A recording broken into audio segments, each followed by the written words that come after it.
डोंबिवलीतील reel star Surendra Patil यांच्या जामिनासाठी फिर्यादीनेच केली न्यायमूर्तींकडे विनंती। सुरेंद्र पाटील याला जामीन देण्यासाठी कोणतीही हरकत नसल्याचे फिर्यादीनेच न्यायमूर्तींकडे घातले गाऱ्हाणे। रील स्टार सुरेंद्र पाटील बलात्काराच्या गुन्ह्यात होते आरोपी। गेल्या महिन्याभरापासून सुरेंद्र पाटील न्यायालयीन कस्टडीत होते।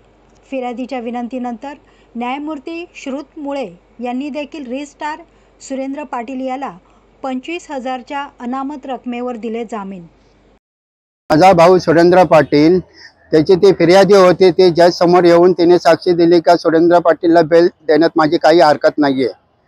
तर त्या सुरेंद्र माझा भाऊ पाटील त्याला आता आज बेल भेटली आहे, त्याची जामीन मंजूर झालेली आहे। मी ॲडव्होकेट विनोद गरुड आज रोजी सुरेंद्र पांडुरंग पाटील यांच्या बेलच्या संदर्भामध्ये माननीय कल्याण न्यायालय डिस्ट्रिक्ट कोर्ट या ठिकाणी सुनावणी झाली।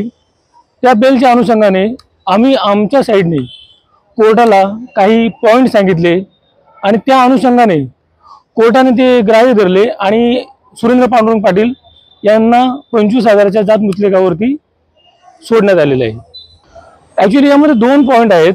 एक पॉईंट असा आहे की फिर्यादी जी आहे ती फिर्यादी माननीय न्यायालयासमोर आली आणि तिने सांगितलं की मला सुरेंद्र पाटील यांना जर बेल मिळाला तर माझी कोणत्याही प्रकारची ऑब्जेक्शन नाही, असं तिने माननीय कोर्टाला सांगितलं। आणि त्याबरोबर या घटना जी आहे ही घटना 17/8/2023 ते 30/3/2024 या दरम्यानमध्ये घडलेली आहे। म्हणजे FIR करण्यासाठी हा डिले झालेला आहे आणि हा डिले खूप लॉंग डिले आहे।